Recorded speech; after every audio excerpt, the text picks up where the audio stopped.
If you've ever been to Japan, you'll notice things are just a little bit different. Both USA and Japan have strong hiking cultures and iconic landscapes, but their hiking differences are in the details. Their trail networks, history, cultures, landscapes, camping access, wildlife, food, and gear. The meals that they prepare were always incredibly elaborate. We can only set up a tent in a designated area. Let's dive in. Their biggest differences start with their geography and history.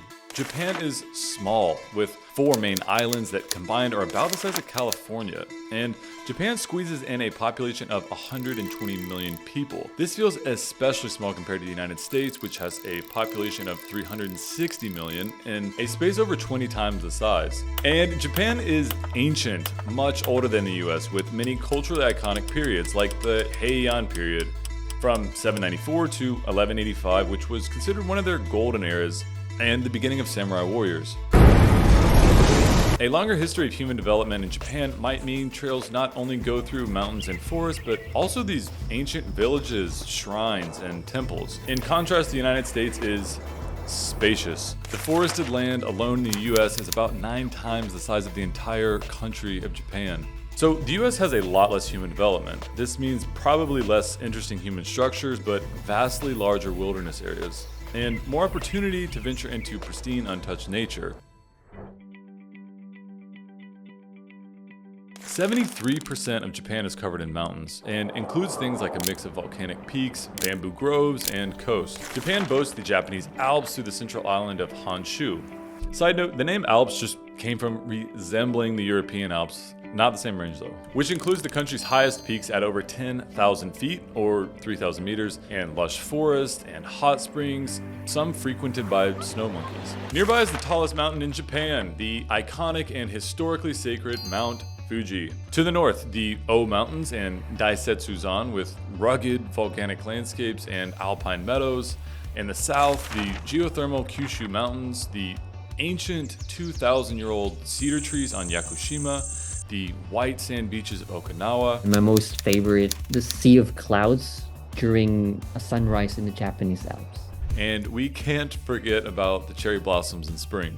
Japanese mountains are also very popular because of their alpine flowers. Most of them can be seen above 3,000 meters. When it comes to history, Japan shines with a mix of a whopping estimated 80,000 Buddhist and Shinto shrines like this, and this, and this, and 77,000 temples. For a Westerner, this gives Japan a really unique combination of being a hotbed of East Asian history and peaceful mountain beauty. On over to USA. The United States is home to a huge variety of natural landscapes, certainly one of, if not the most varied in the world. The green forests and hills of the Appalachian Mountains and swamps on the East Coast, the 14,000-foot peaks in the Rockies, Great Plains, deserts, towering old-growth forest, coastal beaches. I love you, America. This means the US really shines when it comes to a variety of dramatic landscapes. And because of its size and varying landscapes, the US has an estimated 200,000 plant and animal species, like iconic bison, bears, wolves, mountain lions, elk, and moose. Japan has a smaller but impressive estimated 90,000 plant and animal species, including gems like Asiatic black bears, Japanese monkeys, the giant salamander, and this goat antelope animal called a sirao. If you happen to spot a raicho during wintertime, it's your lucky day. American black bears are not so dangerous, right? It's different here in Japan. Black bears are very dangerous. In the northernmost island, Hokkaido has brown bears, and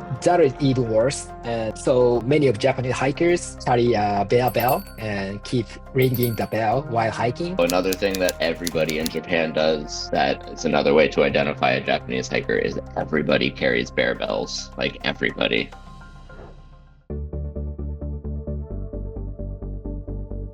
Both the United States and Japan have well-established national park systems. About 31 in Japan, like Nikko and Chiritoko National Park, and 64 in the US, like the Grand Canyon, Glacier, and Great Smoky National Park. And both have public lands, kind of. Their differences come from how the lands are owned and accessed. When the concept of national parks was introduced to Japan in the early 1900s, most of the land was already privately owned, and about half of Japan's national parkland is still privately owned. There is wilderness, but you're likely to hike through areas where humans and nature are more integrated, like terraced rice fields, farms, and managed forests. Compared to the United States, national parks, with really just the exception of occasional in-holdings, are strictly government owned. This means a more distinct separation between human development and wild nature. Speaking of wild nature, a quick word from me. I'm Chris Cage, the founder of Green Belly Meals. If you want some real adventure meal nutrition, we make 650 calorie meal bars. Kind of like a Rice Krispie treat on steroids. These really delicious bars. Okay, back to Japan.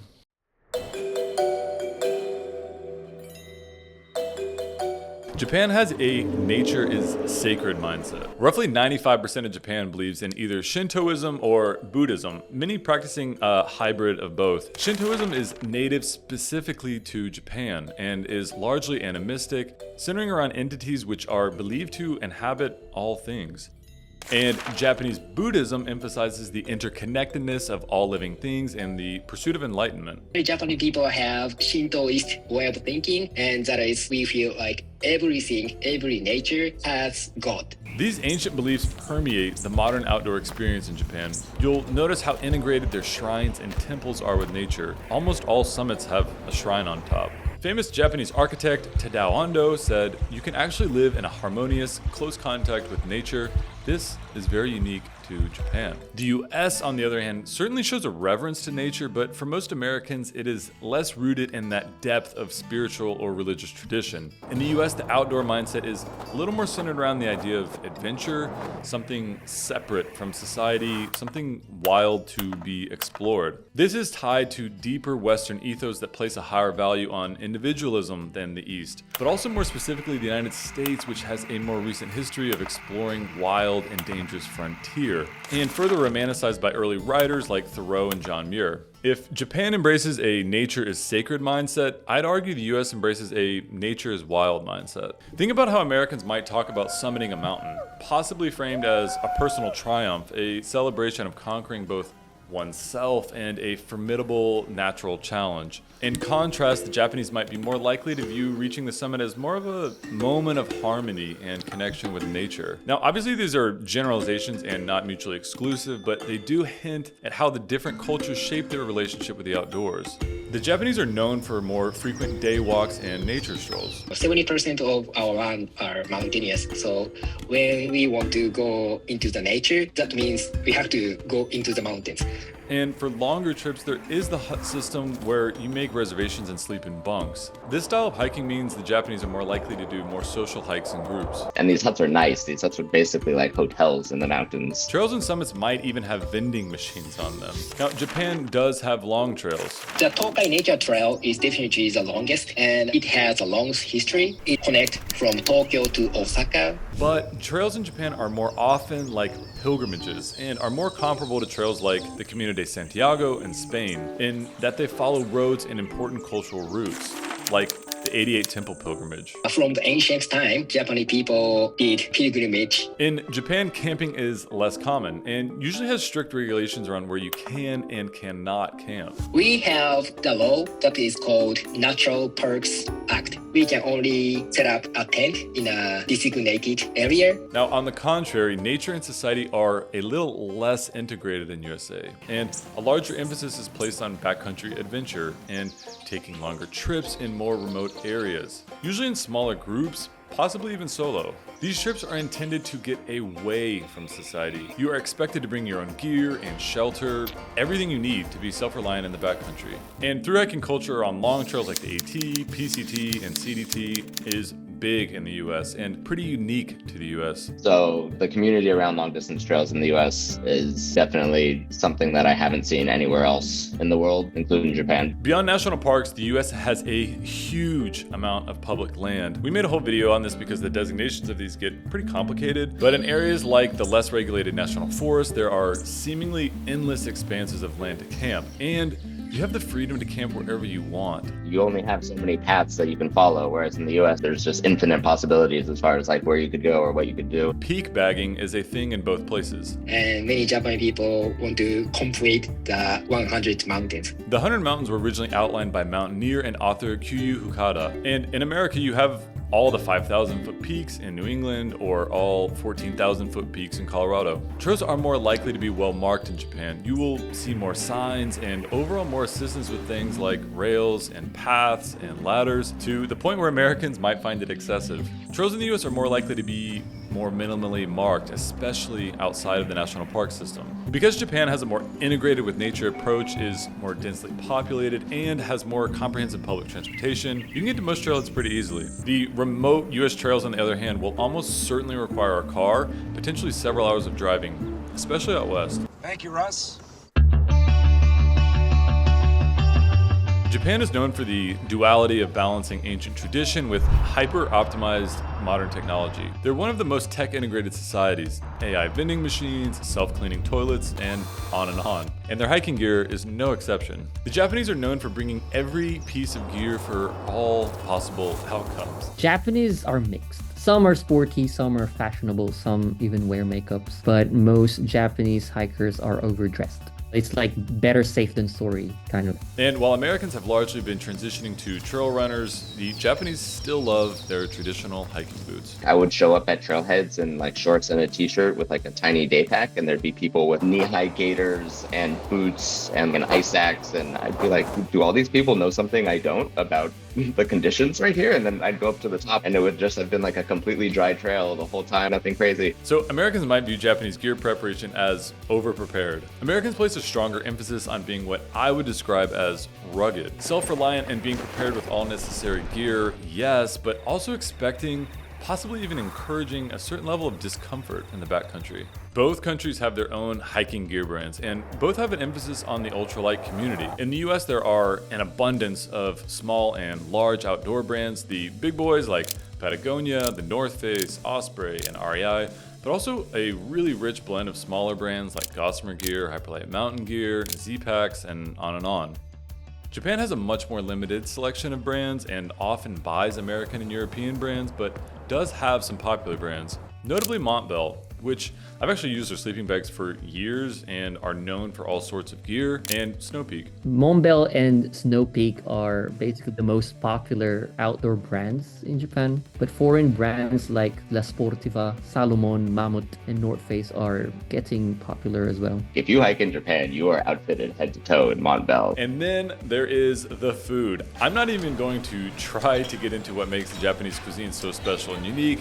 You're probably already at least a little bit familiar, but know the Japanese bring their love for quality prepared meals and rich flavors out on the trail. In the US, however, there is an emphasis on speed, nutrition, and efficiency. Bars, add hot water meals, and often more processed snacks. The Japanese certainly have that as well, and have a lot of one of my personal trail favorites, dried seaweed, but are much more likely to carry rice, ramen, and even fresh produce and seasonings to cook their own meals from scratch on trail. Something most American hikers might find impractical. You know, some people cut the vegetables on the trail and cook the like pot or, you know, stew or something like that. The meals that they prepared were always like incredibly elaborate and, you know, rivaled meals that I would make at home. Eggs and vegetables and multiple cooking utensils.